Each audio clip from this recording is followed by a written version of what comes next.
Hey. Hey. What'd I miss?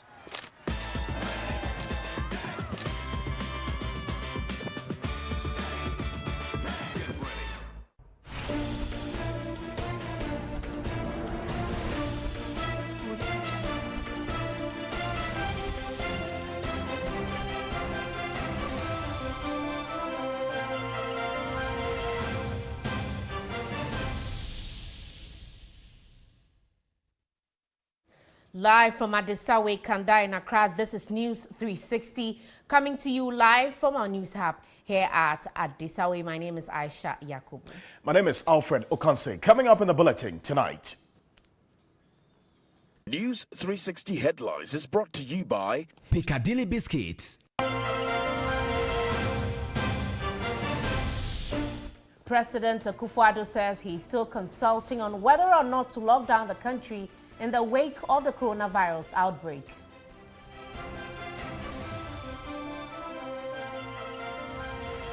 Five persons arrested attempting to enter Ghana through unapproved routes in the Upper East region.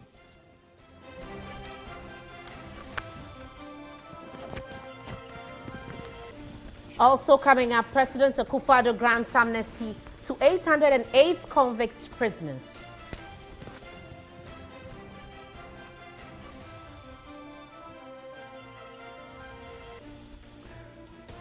And in business tonight, clearing agents operating at the Tema port say managers of their companies have issued layoff notices for them to go home.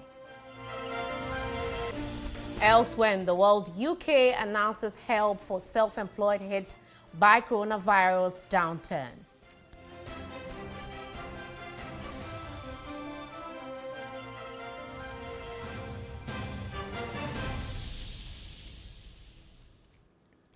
We're live and interactive. We're also live on TV3 Ghana on Facebook, DSTV, channel 279, all across the world on 3news.com.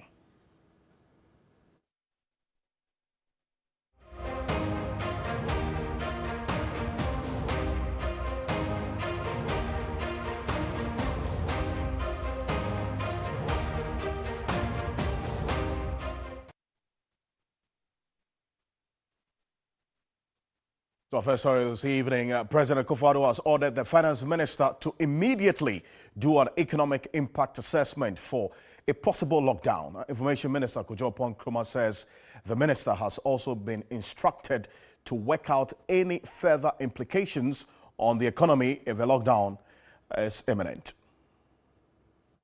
It's a sad day for our country. Now, as ranking member for the Defense and Interior Committee, I deem it appropriate to make a few remarks with regards to the numerous calls that have been made for our country to go into an immediate lockdown.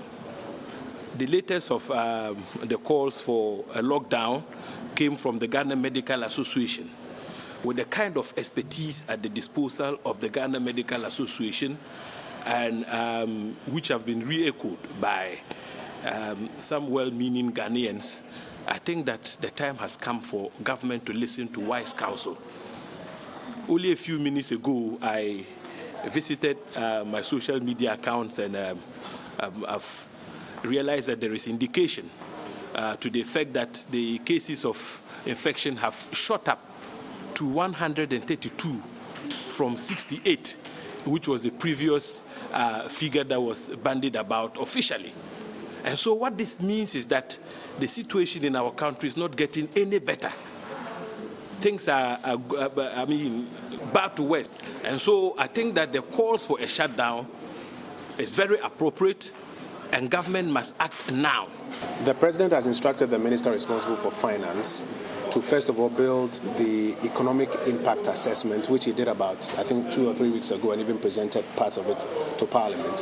But he has also further instructed him to work out the implications of any further measures on the economy and how to put in place economic measures, what people call a stimulus program, to ensure that these measures don't adversely hurt the economy and people. And all things being equal, once he's done, he will brief the nation through Parliament on the economic measures that are being used there. Now, there's been a lot of numbers going around as with regards to Ghana's count on COVID-19. As of this evening, I even saw 540 and all that. What that does is that it causes fear and panic amongst people. I know that you want to be the first to report it, but it's not really necessary. Now, let's take a look at what the official website of the Ghana Health Service says. As of Thursday, which is today, March 26, we have 132 cases with 3 deaths. Now, out of that, 54 of the 132 cases are from regular surveillance. And out of the 54, like I said earlier, we have 3 deaths, 14 are in home treatment, and 37 are on admission at the hospital and responding to treatment, from what we hear.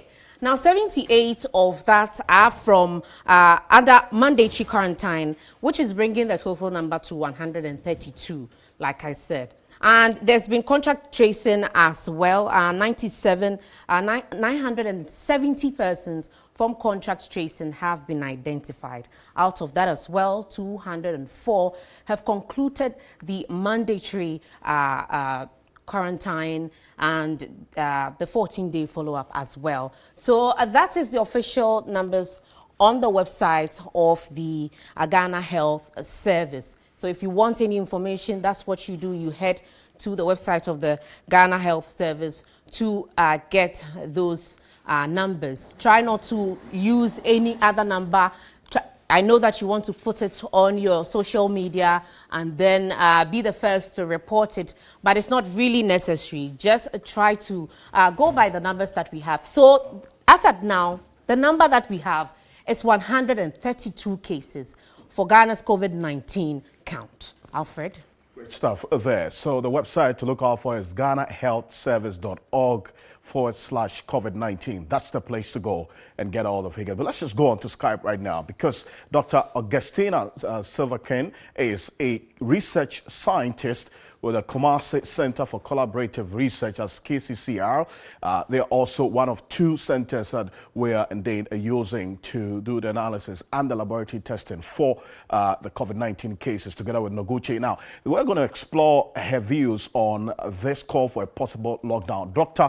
Titus Boyo, also the Deputy General Secretary of the Ghana Medical Association, also joining us via Skype as well. Ladies and gentlemen, good evening to you. Thank you very much for joining us this evening. First of all, let me start off with you, Madam. First of all, the call for a lockdown nationwide by the Ghana Medical Association, you say that it's not very necessary right now. I want to find out why. Yes, indeed. Good evening to you and good evening to your cherished listeners and viewers. So I also have the statistics on the website. I see Ghana's situation routine surveillance confirmed 54, and I would want to see a disaggregation of this number because I suppose this is coming from the community, the 4 or 5 community-based transmission cases we have, True. as well as as well as some of the imported cases. And with these numbers, I mean, as for the mandatory quarantine numbers, the confirmed 78, they are being managed. They have been sort of kept somewhere. So there's no way they will get into the communities. I am worried with this number, the surveillance, the 54. I would want to see a disaggregation of this number to see the actual numbers that are causing the active community transmission. On top of that, I would want to see where these numbers are coming from. And I am expecting the Ghana Health Services, maybe through the Public Health Division, to already overlay these numbers so we see where the clusters are coming from. Now, when we see where we call the hotspots, once we are able to identify the hotspots, what we may want to do is to go into those hotspot areas, do an aggressive contact tracing, as well as doing an aggressive testing. Now, those who will come out as positive, we quarantine them or we isolate them and we manage them. And I don't think we can do this to cover the entire country. Great. I mean, people are talking about Kumasi and the Accra being the epicenters. I honestly find it difficult to really appreciate the epicenter nature of these two areas, especially when the numbers, the 54, haven't yet been disaggregated for us to see where the clusters are from. Now, once we are able to identify these clusters or the hotspots, then we may want to keep those people there and not allow them into the country. But to say a complete lockdown or a shutdown, I have my personal issues with these ones. Dr. Silvakin, thank you. Dr. Boyo, so that's the sharp contrast to what you're calling for. You heard her. I wanted to respond to the analysis and the call that she's making. Good evening to Doctor on the other line, and then good evening to your viewers. I think the Medical Association, it took us a lot of effort to make this call. And we had done our own assessment of the situation and before coming out with that call. Indeed, we have looked at the data. We have some modeling of the data that shows a bit of where the hotspots are. And our call was not made out of vacuum. We made that call as clinicians, having surveyed what we have. And from the clinical point of view, the call serves two purposes. Right. One is a preventive, or what we may call a prophylactic one. And the second one, you may want to call like a therapeutic one. Okay. Now, what doctor talked about respectfully analyzes trying to grab the people who are having the condition now and trying to isolate them and deal with them. Okay. That is the treatment bit, so that we keep everybody that we get and treat them. True. Now, we are fully aware that prior to the closure of our borders, just a day before, 2 days before, 2 weeks before, several people had come in who were asked to do self-isolation. Yes. Which was not complied with. That was prior to this Saturday. Yes. The Medical Association had concern to the extent that we wrote another statement calling on the president or the state to enforce the self-isolation, because data we were picking from our members across the country showed that people who had come in had relatives visiting to take parcels, had people going out for parties. We had people who have reported to some of our facilities and confessed that they had been in the country 2 days, 3 days, and were beginning to show symptoms, and they had gone out partying. So we issued a statement asking that there is a number in the community that is undetected. The WHO has recommended testing. It is obvious that a huge number of people came in that had not been tested, that were asked to self-isolate, and at the time, our policy for testing was people who showed symptoms only. The policy only changed recently when we decided that anybody that has come in should be tested. I even heard today, His Excellency the President has directed that they should look for all those people and test. True. These people are not located in Accra only. They are not located in Kumasi. So that comes the second leg of our call, which is the preventive. Okay. And the preventive is that we have assessed what our capacity as clinicians is. We have assessed what the capacity of our hospitals are. Currently, all the cases we have so far appear to be mild conditions, moderate. The very few that have become severe, needing ICU care, have passed on. True.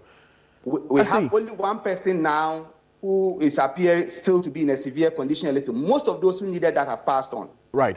Prior to this call, we call all our divisional chairmen across the entire country. We are represented across the entire country. To be able to... We check what is the ICU capacity. Okay.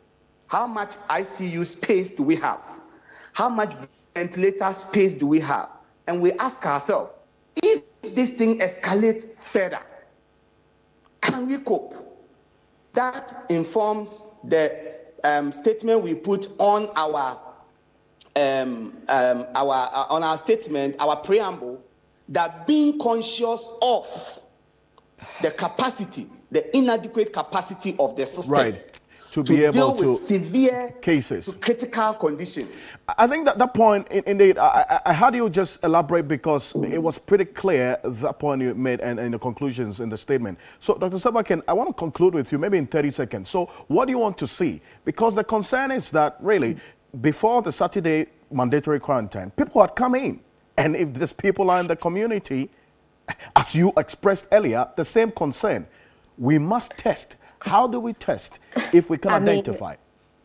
We can easily identify. How do we do that? If we, for example, do a retrospective assessment, so now we have 1,039 people, and 78 of them tested positive. If, for example, those are those on mandatory quarantine. Yes. So if we do a retrospective assessment and then assume that the same numbers came into the country 2 weeks before we closed our borders, then we are hitting somewhere around 14,000. Absolutely. And if we do a simple proportion, then we may even project that maybe 7, I don't want to go into the math, but if I still need to go in there, then maybe around 780 people are already in the country. Now, whenever you travel and you come back home or you get to the airport, you know what the Ghana Immigration Services, they do?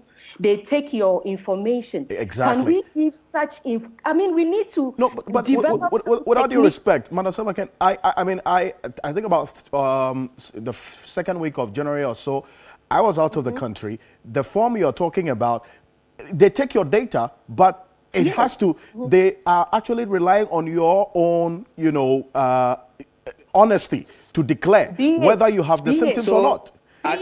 So at the back of the form, they say cough, cold, and all of that. Yes. You decide whether to take or not. No. I'm not even talking about the signs and symptoms. I am talking about the phone numbers. You know what has been done elsewhere? We can give these phone numbers to the telcos. We have MTN, we have Vodafone. And we have done this on KNUST campus. Right. You can give their phone numbers to the telcos. I'm surprised because in this country, when you have an issue and the BNI decides to track you, how are they able to do it? They have a system.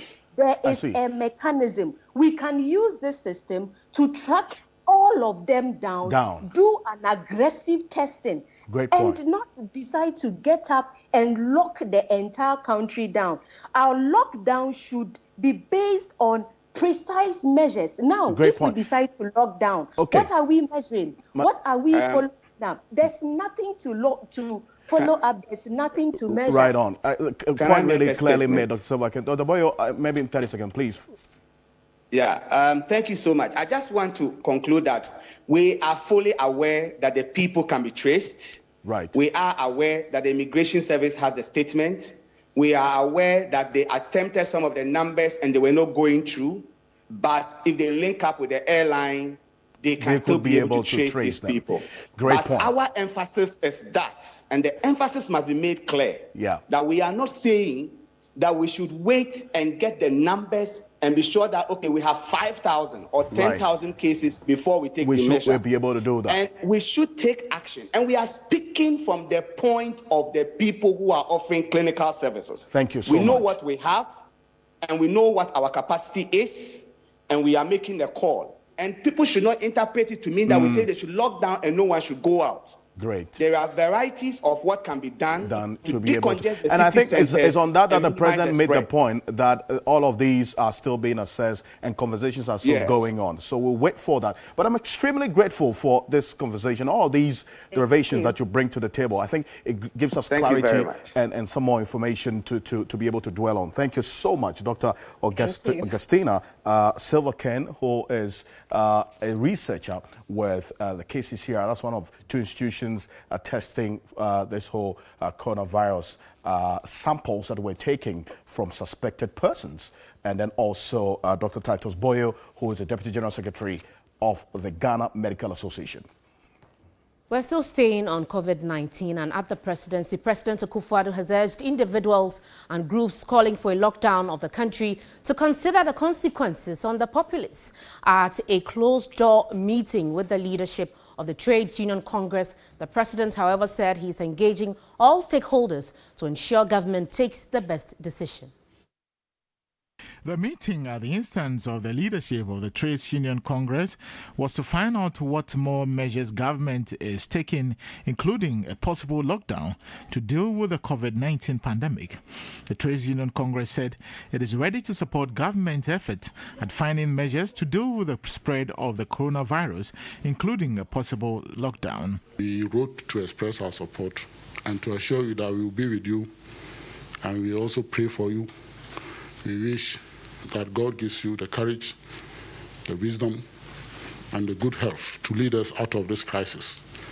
We know that we will not remain this forever, and we are sure that you will also can count on us as workers, leaders, and of course, we need to engage the social partners, because if the time comes for us to lock down, what it means is that employers will have a role to play, workers will have roles to play as individual workers, and trade unions also will have a role to play. President Akufo-Addo said he is engaging stakeholders and that sooner than later, government position on a possible lockdown will be known. People are talking now in Ghana about a lockdown, this and that. The majority of people who will be affected by decisions of that nature are the working people of our country, the ordinary people of Ghana. They're the ones who will be most affected. And it is important for us when we're taking these decisions to take into account their circumstances and conditions. You're going to lock down Accra. What are the consequences? You're going to lock down the country. What are the consequences? Or particular areas of the country.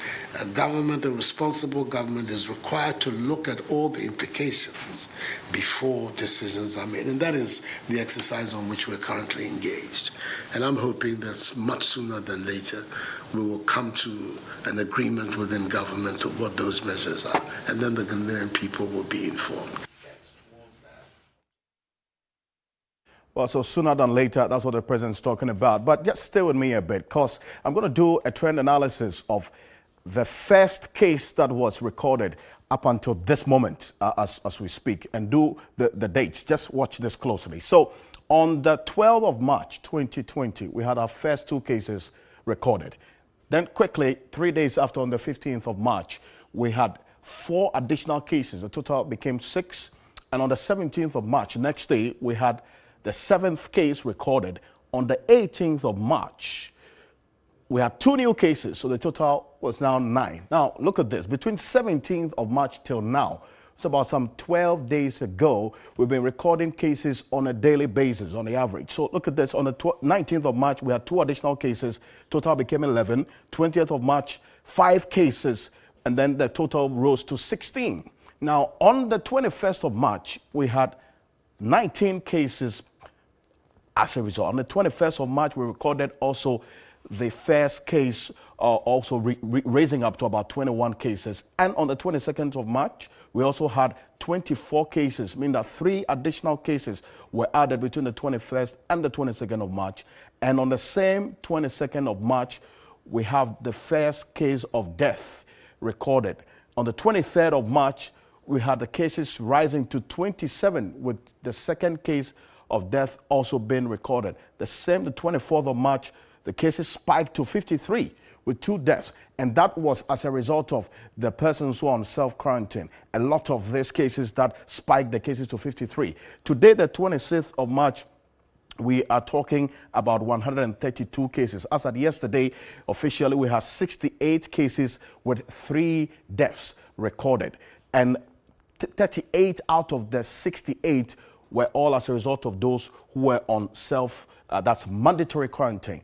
Now, out of that, today as we speak, we have 132 cases, majority of them also being those who are on mandatory quarantine. And that's why making the derivations that, look, before Saturday, when we close our air, land and sea borders, those who came in, we have to look at them. And if we begin to keep testing and testing and testing, Aisha, the cases might increase, all things being equal. Absolutely. Now, 5 persons have been arrested attempting to enter Ghana through unapproved routes in the Upper East region.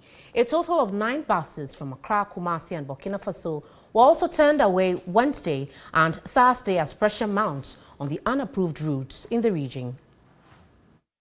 The arrest occurred at Sapeliga in the Boku West district on Wednesday, March 25, after the 5 persons declined caution from border officials to return. The 5 were detained and taken through mandatory testing and later forced to go back to their various places of abode. Border officials say pressure has mounted on unapproved routes in Kubogu, a village near Zebila, and Sapeliga, both in the Boku West district of the Upper East region, following the closure of all borders. Travelers who used the 3 main borders, Polmakum, Mognori and Kulungungu in the Boku area to and from Burkina Faso and Togo have now turned attention on unapproved routes at Zabre in the southern province of Burkina Faso, Kubugo in the Boku West district to Bolga. Others are using Ayuga to Sapeliga en route to Accra. The Ghana Immigration Service in the Boku West district say they have turned away 4 buses from Accra and Kumasi, as well as 5 others from Burkina Faso seeking to cross at both borders on Wednesday and Thursday. So this is the 5th one that we just saw going back. Those who are even walking inside craft with barefoot, we are returning them. The people that they are coming, because they are relatives with the people that we have in Ghana, if something happens and we are to talk, they will come in. Oh, we are family members. We are all the same Kusasi. ICO Mohammed Suraj is the Boku West District Immigration Officer. According to them, they are coming to their home country and we are returning them. So we are also telling them that no, not that we are returning you because we are afraid of where you went and you are coming in. We don't know, we don't have any machines to detect whatever you are carrying in. So the best thing is to ask you to return to where you are coming from. The development, officials say, has put pressure on them to engage in day and night patrols at both the approved and unapproved entry points and called for strengthening of the capacity of their personnel.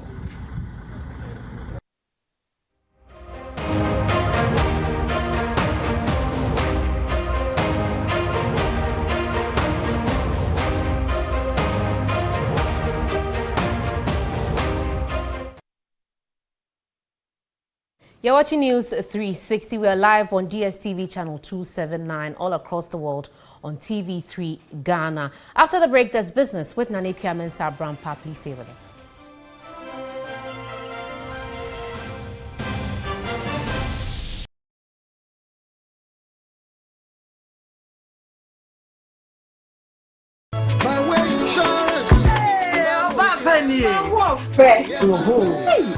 Ese ejuma ntimi mami eni nkonkonsa kakra ono kwano no da bi ade foforo ba na die ni my way insurance you know we a mobile phone so insurance obi atimi ye bi esanse ne bo no edafom yo hia so be dial *165 hash 3 cedi 60 pesos a copy 15 cedi 60 pesos boso me bia when insurance cover you pa when you know me me bia ma no we ma ho a wo